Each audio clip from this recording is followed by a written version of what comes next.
Pernah tak anda terfikir macam mana sebenarnya rupa Malaysia yang kita kenal hari ini terbentuk? Sebahagian besar jawapannya, ia berkait rapat dengan perubahan besar dari segi ekonomi dan sosial yang dibawa oleh pentadbiran Barat. Hari ini, jom kita selami kesan-kesan mendalam ni bersama-sama. Cuba tengok gambar ni. Sebelum kita pergi lebih jauh, satu imej ladang getah yang saujana mata memandang ni dah cukup untuk bagi kita gambaran tentang skala perubahan yang kita akan bincangkan. Satu anjakan besar yang didorong oleh sumber-sumber baru dan permintaan dari seluruh dunia. Okey, ini dia gambaran keseluruhan kita untuk kali ini. Mula-mula, kita tengok macam mana satu sistem ekonomi moden diperkenalkan. Lepas tu, kita akan lihat apa industri utama yang jadi penggerak. Kemudian, kita sentuh sikit pasal infrastruktur yang dibina untuk sokong semua ni. Dan yang paling penting, macam mana landscape sosial kita berubah dan kesannya sampai sekarang. Baiklah, jom kita mulakan dengan bahagian pertama. Macam mana British berjaya bina satu enjin ekonomi yang fokus sepenuhnya pada ekspor dari kosong. Ini dia pelan induknya. Sebenarnya, keseluruhan sistem baru ni, ia dibina atas 5 ciri utama. Dan semua ni direka untuk satu tujuan, untuk dapatkan keuntungan dan hasil pengeluaran sebanyak mungkin, khas untuk diekspor.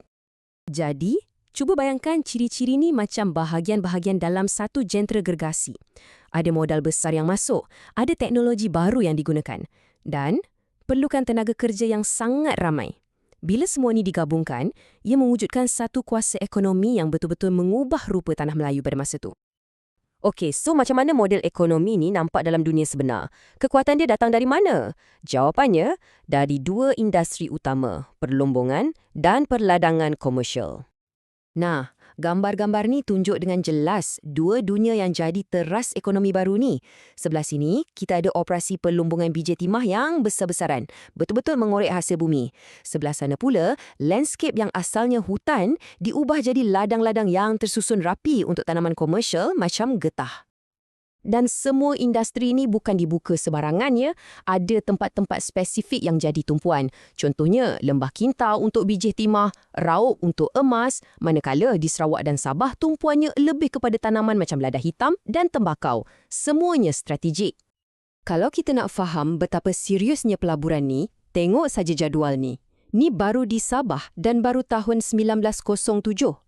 Syarikat-syarikat Eropah sanggup laburkan modal beratus-ratus ribu pound sterling, jumlah yang sangat-sangat besar masa tu, hanya untuk buka ladang getah. Nampak tak potensi keuntungan yang mereka kejar? Okey, bila dah ada lumbung dan ladang yang besar-besaran, persoalannya macam mana nak bawa keluar semua hasil ni? Mestilah perlukan sistem sokongan. Jadi, satu infrastruktur yang baru terpaksa dibina dari awal untuk pastikan semuanya berjalan lancar. Dan tulang belakang kepada sistem logistik ni, tak lain tak bukan ialah landasan kereta api. Cuba lihat peta ni. Landasan ni dibina bukan untuk kemudahan orang awam pada mulanya. Ia dibina dengan satu tujuan strategik, untuk angkut bahan mentah dari kawasan perlombongan dan peladangan terus ke pelabuhan. Jadi, wujudlah satu saluran paip ekspor yang sangat efisien. Proses dia mudah je. Pertama, bahan mentah dikeluarkan. Kedua, diangkut guna kereta api. Ketiga, terus dihantar ke pasaran global melalui pelabuhan. Simple kan? Tapi, infrastruktur ni bukan setakat jalan dan landasan kereta api je tau. Untuk uruskan aliran duit yang banyak dan semua risiko perniagaan, satu sistem keuangan yang moden juga diperlukan. Sebab itulah kita nampak bank-bank besar macam Chartered Bank dan syarikat insurans mula buka cawangan. Mereka ni ibarat pelincir yang pastikan enjin ekonomi ni tak jam. Okey, kita dah banyak cakap pasal ekonomi, tapi kesan dia tak berhenti kat situ. Perubahan ekonomi yang sangat besar ni, ia turut mengubah rupa masyarakat kita. Bandar-bandar baru mula tumbuh dan komposisi penduduk pun berubah sama sekali. Gambar ni memang sangat jelas tunjuk perubahan tu. Tengok Kuala Lumpur pada tahun 1884. Sebuah pekan perlombongan yang kecil je. Bandingkan dengan sekarang, pertumbuhan yang meledak ni berlaku sebab pekan-pekan kecil ni tiba-tiba jadi pusat ekonomi dan pentadbiran. Dan dari mana datangnya tenaga kerja untuk semua lombong dan ladang ni?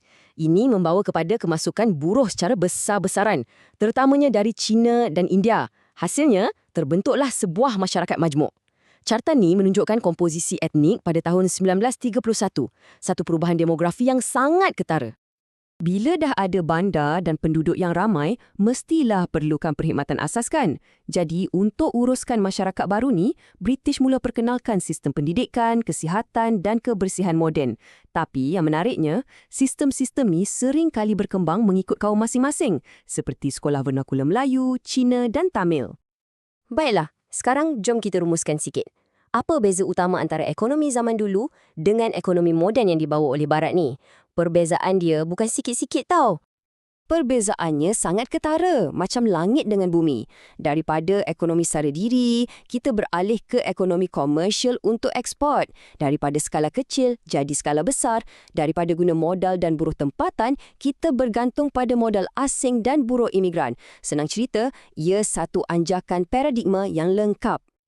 Dan semua ini membawa kita kepada satu persoalan penting untuk direnungkan, bagaimana acuan ekonomi dan sosial yang ditinggalkan zaman kolonial ini terus membentuk identiti dan pembangunan Malaysia, bahkan lama selepas kita merdeka. Infrastruktur, industri dan masyarakat majmuk yang lahir pada zaman itu, semuanya menjadi asas kepada Malaysia moden yang kita diami hari ini. Satu legasi yang masih kita rasai dan terus berkembang.